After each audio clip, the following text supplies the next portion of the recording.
Gabby Petito's tragic death captured the country's attention in 2021. Now, new security footage details what the aspiring van life influencer was doing in her final days, and what it reveals may shock you. Gabby Petito and Brian Laundrie set out in their van from Blue Point, New York on July 2, 2021. Petito's first Instagram post concerning their trip was posted 2 days later, and weeks of photos from the road followed, including picturesque nature shots, grinning selfies, and musings on their life on the road. Petito's parents would later report that Gabby's last FaceTime call with her family took place on August 23, 2021, 2 days before her final Instagram post. Petito's second-to-last post features photos from Arches National Park in Utah. In the caption, Petito wrote that after they hiked up a less popular, more dangerous path to the Arch, she and Laundrie had sat drawing and enjoying the nature.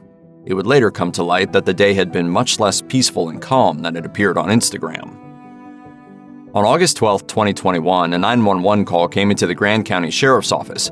The caller reported that they had recently driven by a couple in a white van with Florida plates. The caller also said, "We drove by and the gentleman was slapping the girl." They went on to report that they'd stopped their vehicle near the van. A report by CNN revealed what the caller said next. They ran up and down the sidewalk. He proceeded to hit her, hopped in the car, and they drove off. Later that day, a police officer in Moab, Utah, spotted Petito sitting in the passenger seat of the van crying uncontrollably. Per footage from the officer's body camera obtained by CNN, the officer asked Petito to leave the van and sit in a police car to calm down. Petito told the officer the couple were experiencing personal issues and went on to explain, "Sometimes I have OCD and sometimes I just get really frustrated." According to CNN, Gabby Petito texted and FaceTimed with her mother, Nicole Schmidt, throughout the trip. Schmidt later reported that her daughter had described increasing tensions between herself and Brian Laundrie as the trip progressed. On August 24, 2021, Petito told family members that she and Laundrie were on their way out of Utah and heading to the Teton Mountains in Wyoming. On August 27, 2021, a couple vacationing in Jackson, Wyoming, reported witnessing a commotion at the Mary Piglet's restaurant. Nina Angelo recalled seeing Petito crying and Laundrie angrily going in and out of the restaurant and displaying rude behavior toward restaurant staff. An anonymous Mary Piglet's employee later told CNN she had witnessed an incident that day at work, but declined to give further details.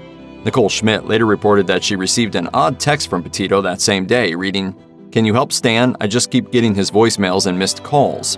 A later search warrant noted that Stan referred to Petito's grandfather, but Gabby never referred to him in this way.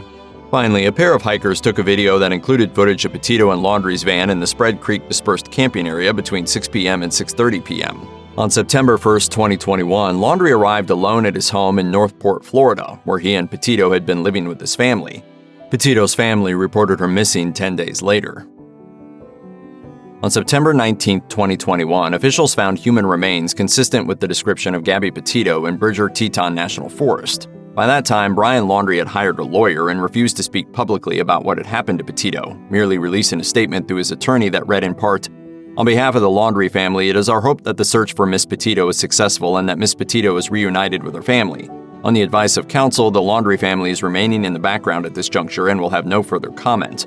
A coroner later confirmed that it was Gabby Petito's body found near the Spread Creek dispersed camping area and reported that the cause of death was strangulation. The FBI issued an arrest warrant for Brian Laundrie due to his actions after Petito's death. His whereabouts were unknown for several weeks. Authorities searched for him in the 25,000-acre Carlton Reserve Nature Park.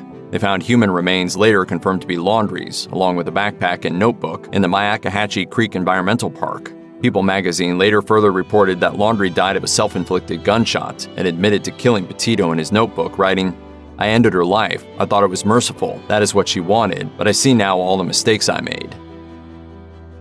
Laundrie's death and written confession would not be the end of the Petito case. Roughly 1 year after Laundrie died, security footage emerged from a Wyoming Whole Foods on the same day that the Petito family believed Laundrie killed their daughter.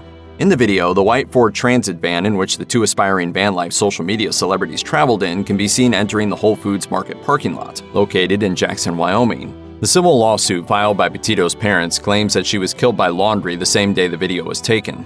Authorities estimate she was killed about 3 weeks before her body was recovered on September 17, 2021, near Grand Teton National Park. In the footage, Petito and Laundrie are seen shopping in Whole Foods for roughly 15 minutes before exiting the store. Notably, Petito's arms remain crossed and Laundrie's hands stay in his pockets while they're shopping. Though there's no audio in the security footage, there's also no visual sign of distress or anger from either Laundrie or Petito, indicating what would allegedly happen just a short time later. It's not clear if Petito and Laundrie made a purchase during their grocery run. The couple then stayed in their vehicle for roughly 20 minutes before the van is seen exiting the Whole Foods parking lot.